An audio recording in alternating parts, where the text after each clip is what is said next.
Hello, everybody. Welcome back to the show. I appreciate you joining me today.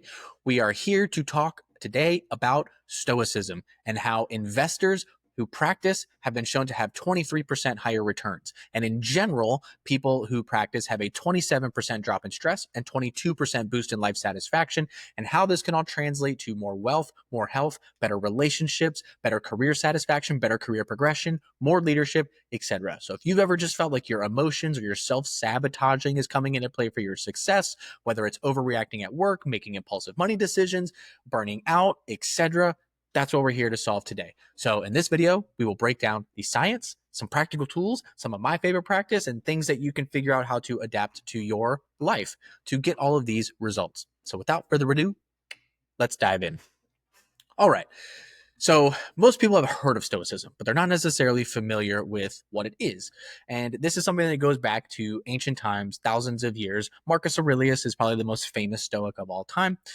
His book on meditations is phenomenal. And this is something that, again, because it's thousands of years old, is actually one of the things that drew me to it. The fact that it's been battle tested for thousands of years by high achievers, whether you're talking emperors, rulers, warriors, or even now you're startup founders and investors and these sorts of things.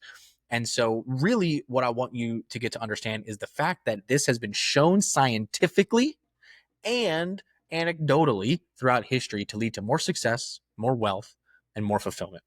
So let's tie this into your career progression. So there was a study that showed that leaders who are trained in Stoic principles had a 25% boost in performance during crisis simulations. And this really boiled down to emotional regulation, which meant better leadership, that you have a values-based action, which means you have a more robust decision-making framework and a more robust decision-making compass, and then overall resilience and adaptability, which allows you to be more promotable. Because the thing that people forget is, as an individual contributor, your scope of impact is only that as an individual contributor. But the higher up the ladder you go, think of it like the pyramid, to where you now have more people who are responsible for you, or that you are responsible for, and each of their decisions has a greater impact. So your need to be resilient and adaptable is a core component of being promotable. Okay. So I want to tell you about a client that I had who was honestly stuck at the manager level. He was in the tech sector, but he couldn't figure out how to break into that director, VP, depending on the company size, right? And how many ladders or rungs on the ladder they have. Pick your title. The title's kind of irrelevant, but making it to that next step in his career at a manager. He'd been stuck there for about a decade. So he came to me looking for figuring out what the hell's going on. Like, I am good at being manager. I get results, but like, why can't I go to the next level? And in our first conversation, he felt like it was his leader. He felt like it was the fact that the company didn't value his contribution. We also found out that when it came to having difficult conversations, which is sort of that initial bar of leadership, that he wasn't able to communicate effectively. And so these things only become more important as you get over. But if you notice, kind of those first two of blaming outside leadership, and feeling like he wasn't being valued, really is going outside of your control. It's blaming something outside of you. And this is one of the core tenets of Stoicism, is really only focusing what is within your control. Okay. So in this scenario, what we decided to do was I gave him an initial exercise of saying, hey, I need you to journal once a day. It could be for 30 seconds. If you do it all in one day, great. But I want you to line out what you believe to be the problems in your career, what you perceive those to be. I want you to list them out. So if you split it up into chunks, a lot of times your brain might have different thoughts or connect different dots and those sorts of things. So that's why I do recommend doing it over multiple sessions that are just very, very short. So if you take a week, take a minute or two a day, jot down a few. Whenever you're done with your overall listing, I want you to align it into two categories. What are the things I can do something about? What are the things I cannot do something about? That's it. Very, very, very simple. This is tool number one. Okay. Understanding what is within your control is absolutely key. You cannot control whether or not your people outside of you or your leaders or whatever perceive you as valuable. You cannot control whether or not they are going to promote you. all you can control is, are you worth being promoted? That's it.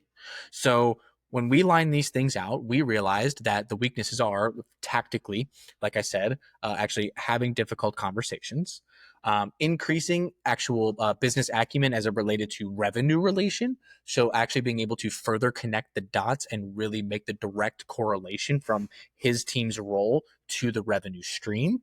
He lacked this.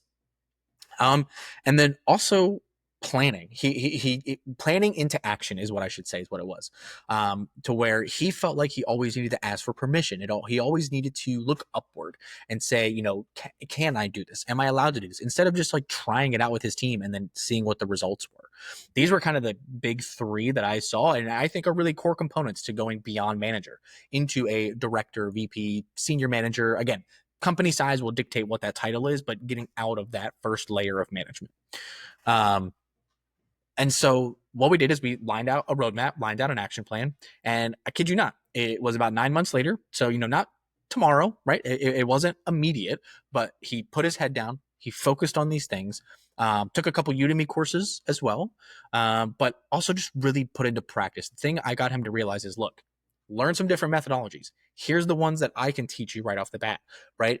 But I need you to try them because you're going to put your own flair on it. You don't want to follow me one-to-one. You don't want to follow Peter Drucker one-to-one. You don't want to follow, Patrick Mencioni, any of these people who are known out there. You don't want to follow them one-to-one. You want to figure out, okay, I need to do this thing. Here's a different method. Let me try it and then put my own spin on it and flavor.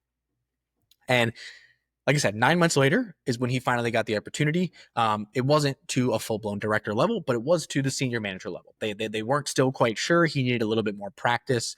And so it was ironically a year after that. So we're talking less than 2 years. He went from being stuck in the manager role, like I said, I think it was for about 7 years.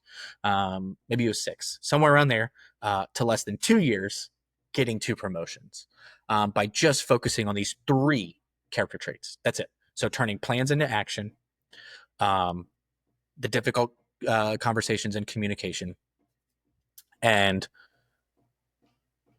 I forgot the third already. Does that just ruin this video? If it does, I'm sorry. Go back and watch it. But I want to keep going because I want to provide the value to you. Okay, so the next thing, like I mentioned, you got health, wealth, relationships. So we talked about how that leadership contributes to wealth, but now we can talk about it actually just directly from a wealth perspective. One of my favorite studies that I found was done by PMC, and this wasn't even that long ago, back in 2022, that investors who focus on self-regulation and stoicism have 23% higher returns. That's nuts. And this isn't, this was not done for short-term traders or day traders. I don't think, if I recall correctly, it was over 5 years. So it could have been kind of day trading over 5 years. I don't really know, but I think it was much more in that long-term investment. And that's because that's actually another kind of core tenet for Stoicism. So it is about self-regulation and keeping your emotions in check, but it's also about long-term planning, delayed gratification. I know it's a flawed experiment, but if those of you who have ever heard of the marshmallow experiment, right, where like if you put a marshmallow in front of a kid, how long can they wait before they eat it? And that's like a form of testing delayed gratification in children and knowing whether or not that's a trait that needs to be worked. I'm pretty sure that study was very, very flawed, somewhat debunked, but either way, I thought this was fascinating. 23% higher returns. Like that means that if you make an investment that ends up making, we'll say, $10,000 over 5 years. So we're not talking an exorbitant amount of money. You turn that 10 into 12.3. If you made 50, right? Now you're talking that's, 62. If you made 100, that is now 123. Like that 23% by the nature of percentages, like stacks like crazy, right? And especially when most people start their investment career somewhere in their 20s, and you're talking this is 23% over 5 years. So extrapolate that over 40 years, 30 years of making better decisions because you're more educated all along the way, and so on and so forth. Like it is such a wealth driver to simply be able to long-term plan, delay gratification, reduce your emotional bias, like remove it out of it. And I'll even tell you about my own story because this is something that for me was my biggest boon in my 20s. It takes more than both hands for me to have the amount of opportunities I squandered to become at least a millionaire. It's on one hand that I could have been a billionaire by now in my mid 30s. And it was all because I focused on short-term gratification and I let my emotions get in the way. Whether we are talking just simply the basics, invest 10% kind of in your 401k, let it chill, do your thing, to a house that I sold too early because I was like, well, I can sell this for $100,000, make that profit. And especially because I've had to spend $10,000 over 5 years to, in home ownership fees in terms of like doing maintenance and things like that. And I just didn't want to spend that money and didn't want to deal with the stress of home ownership anymore. To investing in crypto and Bitcoin early, to where I actively was just like this stupid idea, right? Like just letting my emotions get in the way of thinking that I was cocky and knew better and this and that, instead of being open to the idea of something different. So like, like I very much was like the antithesis of these Stoicism ways in my 20s. And just to give a frame of the last 2 years of my life, 2 years ago, I was $60,000 in debt. And now not only is my only debt my house, so I've gotten out of debt, but I actually have a multi six figure net worth. Um, and I am on track to have a 7 figure gross worth here probably in the next year or so. Hopefully sooner. Depends on how things go and if I can make continue to make these smart decisions and stack wins. But we're talking a 2 year recovery to literally go from negative 60,000 to positive multiple six figures and on track for 7 figure gross, not net. Don't get me wrong. And this was simply because I was like, look, I learned from my mistakes in my 20s. I let my emotions get in my way. Now, when I do my investments, I make them calculated. And it's like, you know what? If things are temporarily dipping, beautiful. Now I buy more. Things are down, I buy more. It's a set it and forget it. I ignore, my 401k. Like I just let it go, invest, do my own thing. Have my savings and just put the money where it needs to go and just ride it out. At the same time, stacking cash for opportunities that are unexpected. So that way I can pounce on them as soon as they arrive. Right.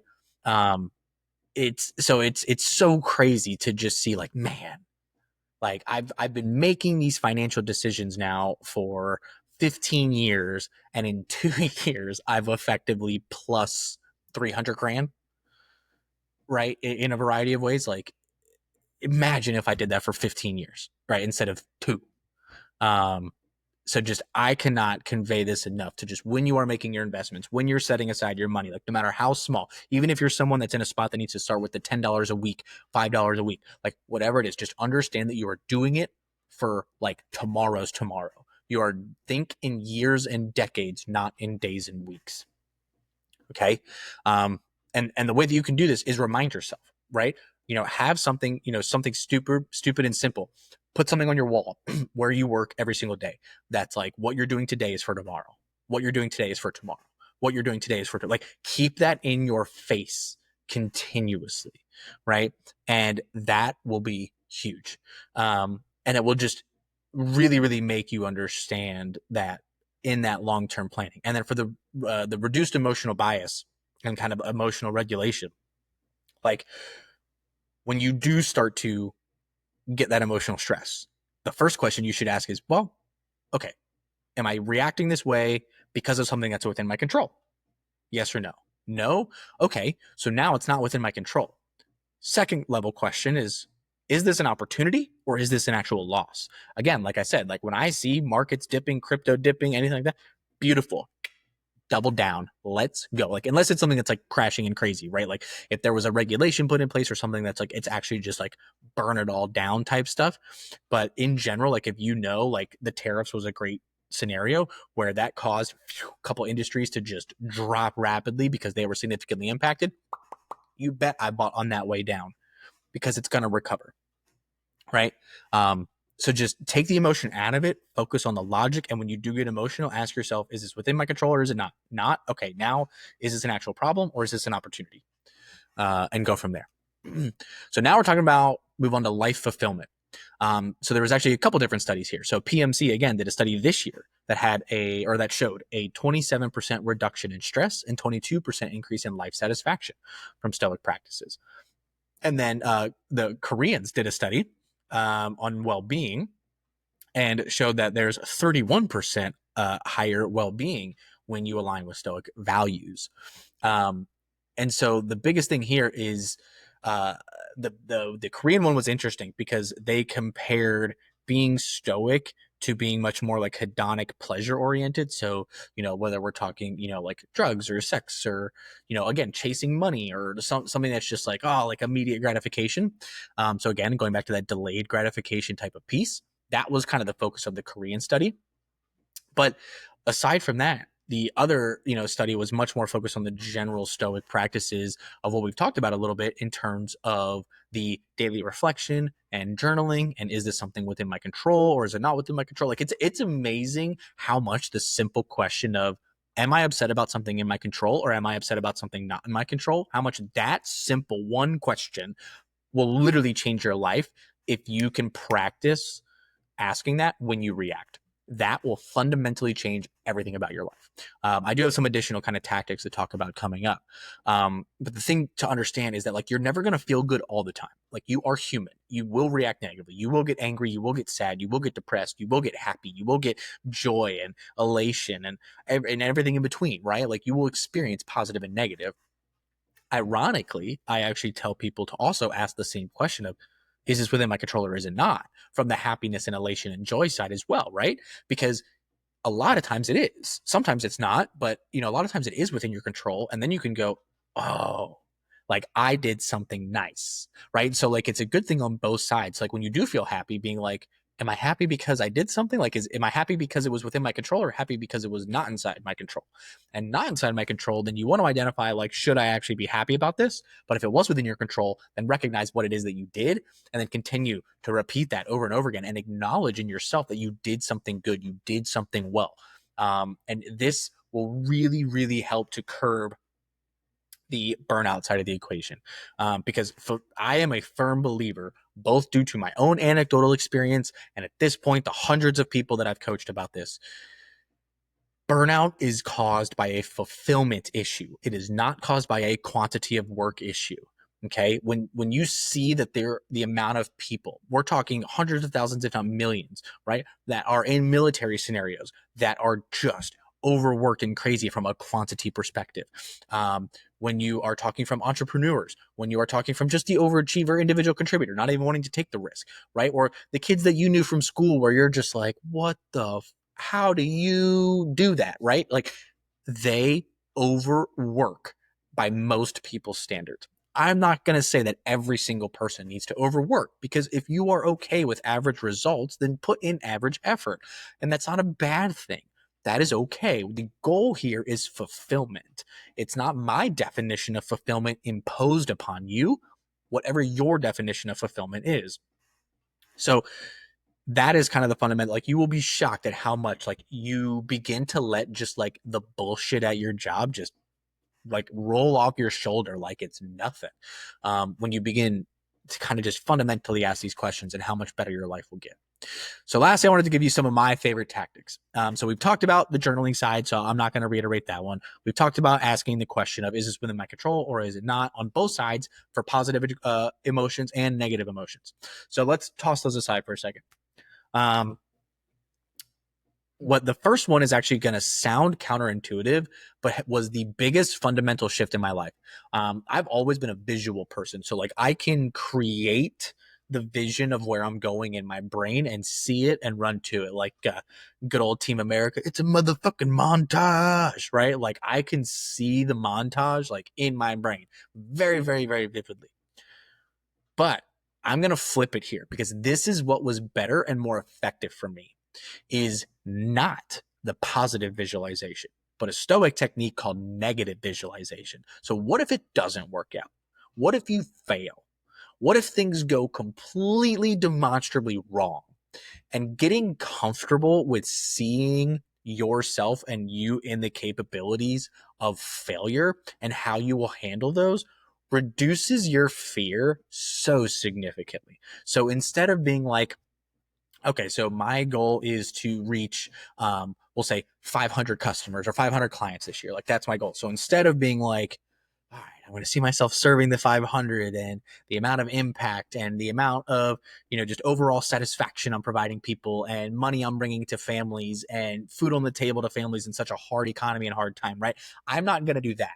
Instead, I'm going to go, what if I don't succeed? What if instead of getting 500 clients, I lose 500 clients from a referral perspective? Like, just I piss 500 off, right? So like the complete, like not even just like opposite of like getting nobody, but like negative results, right? Or again, making people mad, making them angry, from a client perspective, or just all of a sudden being replaced by AI overnight, right? Like thinking and visualizing these things happening, they're going to induce a little bit of stress when you first start doing this exercise.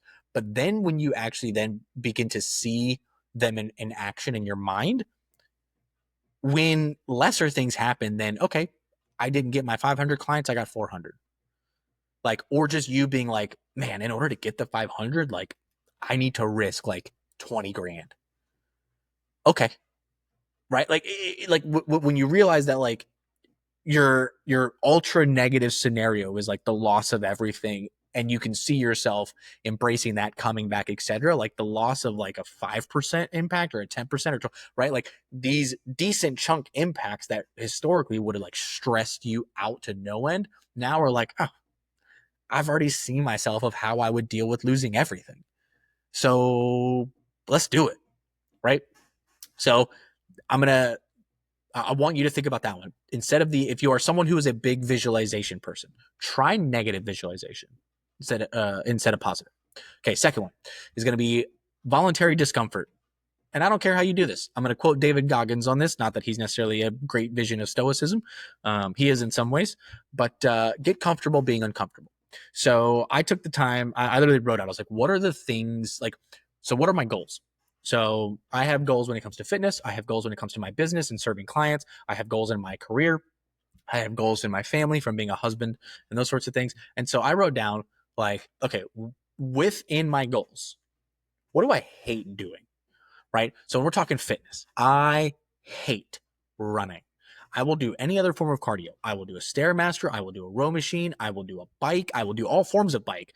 Like I will do so many things. Also, I'm not because I hate them, but because they're ineffective. Like I'm not necessarily like a treadmill or elliptical person, but like I hate running. So I wrote that down. Okay. Then I went through each one and I line out like, what are the things that I hate that contribute to this goal? Then voluntarily do them. Like make those like a top priority, actually. So I do cardio for warm up, for instance. And so I now made it mandatory that at least twice a week, my 20-minute cardio warm up has to be running. When it comes to my business and my life in general, I honestly don't like social media. I just am not a fan of who it turns people into. Not that it will turn me into that, but I understand the benefit. And so like I made that a huge priority of being like, okay, I'm going to expand my social media presence, not just force myself to do it, but I'm going to be on more platforms, more posts, more engagement, more content.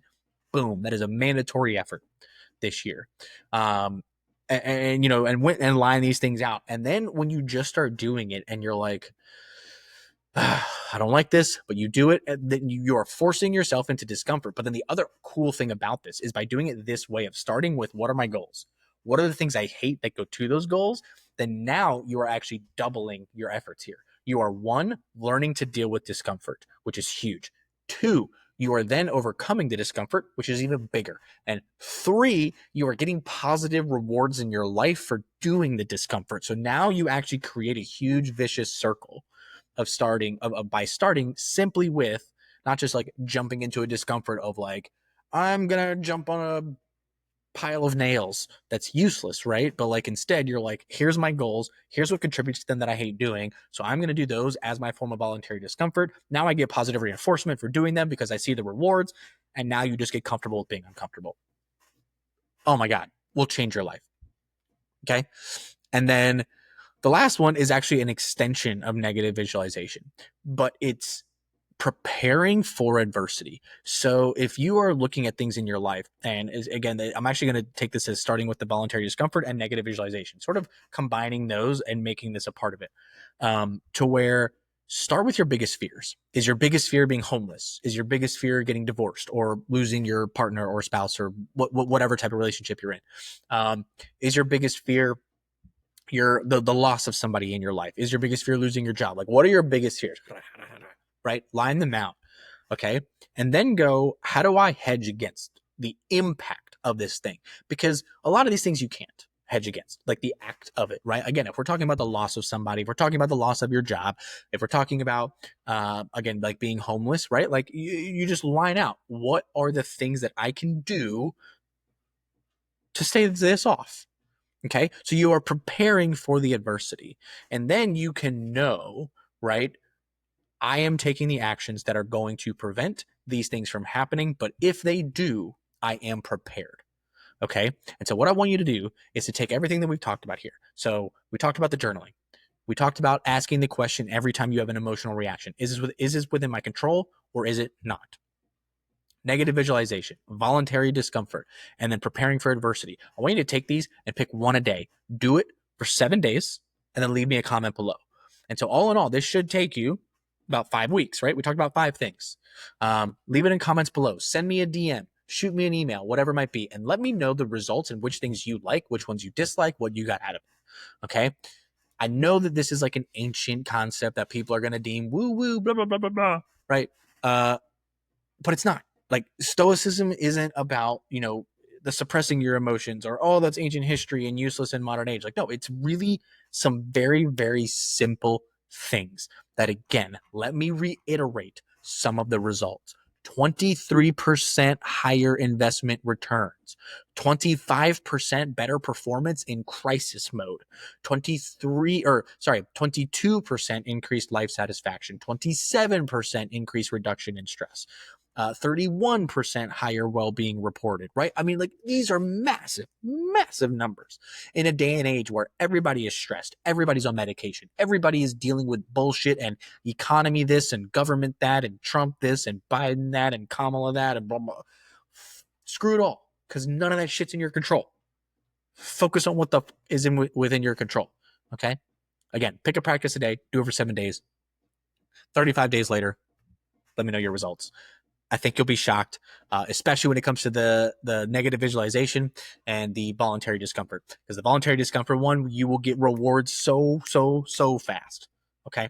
So if you like this video, if you like this type of content, kind of relating some tactics and philosophies into career progression, I will gladly make more of these because I have a wide array of philosophy and stuff like this that I have knowledge on and practice, and have kind of come up with my own amalgamation of what works for me. So if you like this type of stuff, leave a comment below. Let me know. I will gladly make more content. If you have feedback the other direction or improvements or this or that, leave that down below as well. If you like this video, hit the like button, subscribe to the channel, hit the notification bell so you get all of my videos that release, 2 shorts a day and 1 long or 2 longs per week as well. And I am also live on School, LinkedIn, and X and Instagram. And when it comes to School, I will be launching some exclusive masterclasses there. I'm very, very, very excited for this. I think they're going to be super, super valuable and a great way for you to progress as your career on a much cheaper and timeline scale than you could elsewhere. I think it's going to be honestly the best solution out there that you could possibly do, because I am brain dumping all of my 15 years of career experience, all of my 10 years of coaching and resume writing and this and that. It will be all of that, including AI augmentation and how to level yourself up with that. Like, it will be nuts to bolts master classes to get you where you want to go in your life and your career to fulfill your health, wealth, relationships, all through career progression. So thank you again. I appreciate your time. And until next time, thank you.